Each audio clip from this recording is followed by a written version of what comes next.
അപ്പോൾ കഴിഞ്ഞ ക്ലാസ്സിൽ നമ്മൾ ഹാരപ്പൻ സംസ്കാരത്തെ കുറിച്ചിട്ടാണ് പറഞ്ഞത്. ഇന്ന് നമ്മൾ പറയാൻ പോകുന്നത് ആദ്യം ഹാരപ്പൻ ലിപിയെക്കുറിച്ചാണ് പറയുന്നത്. ഹാരപ്പൻ ജനത ഒരു എഴുത്ത് വിദ്യ കണ്ടുപിടിച്ചിരുന്നു, എല്ലാവരെയും പോലെ തന്നെ. അപ്പോൾ അവർ ഇന്ത്യയുടെ ആദ്യത്തെ സാക്ഷര സമൂഹമായിട്ടാണ് കണക്കാക്കുന്നത്. ഹാരപ്പൻ ലിപിയെക്കുറിച്ചുള്ള ഈ അറിവുകളൊക്കെ നമുക്ക് ലഭ്യമാവുന്നത് അവരുടെ മുദ്രകളിൽ നിന്നാണ്. ഹാരപ്പൻ മുദ്രകളിൽ നിന്നാണ് നമുക്ക് ഹാരപ്പൻ ലിപിയെക്കുറിച്ചിട്ടുള്ള തെളിവുകളൊക്കെ ലഭിക്കുന്നത്. ഇനി ഹാരപ്പൻ ലിപി കണ്ടുവന്നിരുന്നത് ചെമ്പ് കൊണ്ടുള്ള ഉപകരണങ്ങൾ, അതുപോലെ കളിമൺ ഫലകങ്ങൾ, അതേപോലെ തന്നെ നമ്മുടെ ആഭരണങ്ങൾ തുടങ്ങിയിട്ടുള്ള പലതരം വസ്തുക്കളിലും കണ്ടെത്തിയിട്ടുണ്ട്.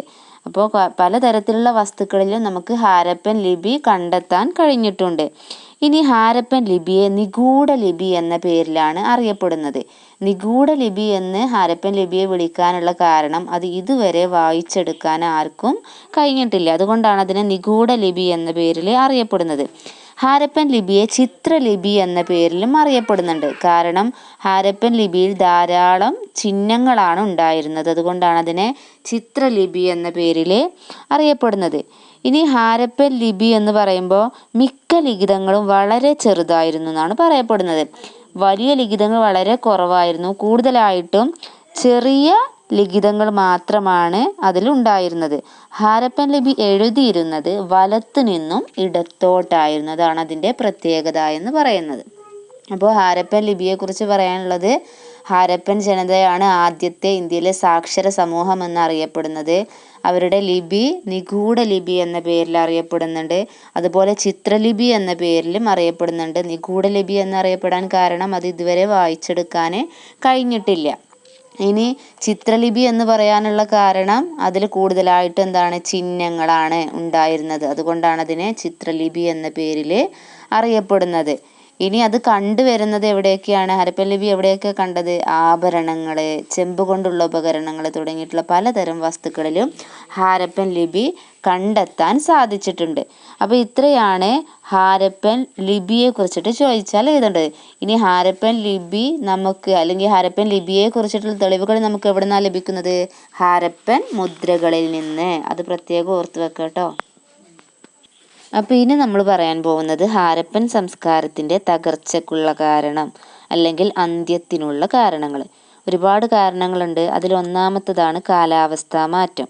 അതായത് മഴയുടെ ലഭ്യതക്കുറവും മണ്ണിൻ്റെ ഫലപുഷ്ടിക്കുറവും കൃഷിയെയും കന്നുകാലി വളർത്തലിനെയും പ്രതികൂലമായിട്ട് ബാധിച്ചു. ഇത് ഹാരപ്പൻ സംസ്കാരത്തിൻ്റെ തകർച്ചയ്ക്ക് കാരണമാവുകയും ചെയ്തു. അപ്പോൾ അവരുടെ ജീവിതോപാധി എന്ന് പറയുന്നത് നമുക്കറിയാം, കൃഷി, കന്നുകാലി വളർത്തലൊക്കെ ഉണ്ടായിരുന്നു. അപ്പോൾ മഴയുടെ ലഭ്യതക്കുറവും മണ്ണിൻ്റെ ഫലപുഷ്ടി കുറഞ്ഞതും കൃഷിയെയും കന്നുകാലി വളർത്തലിനെയും പ്രതികൂലമായിട്ട് ബാധിച്ചു. ഇതാണ് ഒന്നാമത്തെ കാരണം. ഇനി രണ്ടാമത്തെ കാരണമാണ് വനനശീകരണം. അതായത് ഇഷ്ടിക നിർമ്മാണത്തിന് ആവശ്യമായിട്ടുള്ള വിറകിന് വേണ്ടിയിട്ട് ജനങ്ങൾ വൻതോതിൽ മരങ്ങളൊക്കെ വെട്ടിമുറിച്ചു. ഇത് വനനശീകരണത്തിന് കാരണമാവുകയും അതോടൊപ്പം കാടുകൾ അപ്രത്യക്ഷമായിട്ട് വെള്ളപ്പൊക്കങ്ങളും വരൾച്ചയും ഉണ്ടാവുകയും ചെയ്തു. ഇതാണ് രണ്ടാമത്തെ കാരണം. ഹാരപ്പൻ സംസ്കാരത്തിൻ്റെ തകർച്ചയ്ക്കുള്ള രണ്ടാമത്തെ കാരണമാണ് വനനശീകരണം. എങ്ങനെ നശിച്ചത്? ഇഷ്ടിക നിർമ്മാണത്തിന് ആവശ്യമായിട്ടുള്ള വിറകിന് വേണ്ടിയിട്ട് ജനങ്ങൾ മരങ്ങളൊക്കെ വെട്ടിമുറിക്കുകയും കാടുകൾ അപ്രത്യക്ഷമാവുകയും വെള്ളപ്പൊക്കമൊക്കെ സംഭവിക്കുകയും ചെയ്തു. ഇനി മൂന്നാമത്തതാണ് അമിതമായിട്ടുള്ള പ്രളയം. അതായത് നമുക്കറിയാം, സിന്ധു നദിയുടെ തീരത്താണ് ഈ സംസ്കാരം സ്ഥിതി ചെയ്യുന്നത്. അപ്പോൾ സിന്ധു നദിയിലുണ്ടായിട്ടുള്ള വെള്ളപ്പൊക്കങ്ങളാണ് ഹാരപ്പൻ നഗരങ്ങളെ കൂടുതലായിട്ടും നശിപ്പിച്ചിട്ടുള്ളത്. ഇനി നാലാമത്തതാണ് ഭൂകമ്പങ്ങൾ, ക്ഷാമങ്ങൾ, പകർച്ചവ്യാധികൾ. അതായത് ഭൂകമ്പങ്ങൾ സിന്ധു നദിയുടെ ഗതിയിൽ മാറ്റങ്ങൾ ഉണ്ടാക്കുകയും ജലനിരപ്പ് ഉയരാൻ കാരണമാവുകയും ചെയ്തു. ഇത് ഹാരപ്പൻ നഗരങ്ങളെ വെള്ളത്തിനടിയിലാക്കുകയും ഒരുപാട് ജനങ്ങളുടെ ജീവനും സ്വത്തിനും നാശം സംഭവിക്കുകയും ചെയ്തു. ഇതുമൂലം വലിയ ക്ഷാമങ്ങളും സംഭവിച്ചു. അതോടൊപ്പം ഒരുപാട് സാംക്രമിക രോഗങ്ങളും പടർന്നു പിടിച്ചു. ഇത് ഒരുപാട് ജനങ്ങളുടെ ജീവൻ അപഹരിക്കുന്നതിന് കാരണമാവുകയും ചെയ്തു. അപ്പോൾ നാലാമത്തത് ഭൂകമ്പങ്ങൾ, ക്ഷാമങ്ങൾ, പകർച്ചവ്യാധികൾ. സിന്ധു നദിയിലെ ഗതിയിൽ മാറ്റം വരാനുള്ള കാരണം എന്താണ്? ഭൂകമ്പങ്ങളാണ്. ഭൂകമ്പങ്ങൾ സിന്ധു നദിയുടെ ഗതിയിൽ മാറ്റങ്ങൾ ഉണ്ടാക്കുകയും ജലനിരപ്പ് ഉയരുകയും അത് നഗരങ്ങളെ വെള്ളത്തിനടിയിലാക്കുകയും ചെയ്തു. അതോടൊപ്പം ക്ഷാമങ്ങൾ സംഭവിച്ചു, ഒരുപാട് ജനങ്ങൾ ഒരുമിച്ച് കൂട്ടത്തോടെ മരണപ്പെട്ടു. ഇത് സാംക്രമിക രോഗങ്ങൾ ഉണ്ടാക്കുകയും ബാക്കിയുള്ള ആളുകളുടെ ജീവനും നഷ്ടപ്പെടുകയും ചെയ്തു. ഇനി 5ാമത്തെ കാരണമാണ് ആര്യന്മാരുടെ ആക്രമണം. ആര്യന്മാർ അവരുടെ മുന്തിയ യുദ്ധവൈഭവം ഉപയോഗിച്ചുകൊണ്ട് ഒരുപാട് ഹാരപ്പൻ നഗരങ്ങളെ നശിപ്പിച്ചു എന്ന് പറയുന്നുണ്ട്. ഇനി 6ാമത്തതാണ് നദികൾ വറ്റി വരണ്ടതും പ്രകൃതി വിഭവങ്ങളുടെ അമിതമായിട്ടുള്ള ചൂഷണവും. ഹാരപ്പൻ സംസ്കാരത്തിൻ്റെ അന്ത്യത്തിന് വഴി തെളിയിച്ചുവെന്ന് ഇതും പറയുന്നുണ്ട്.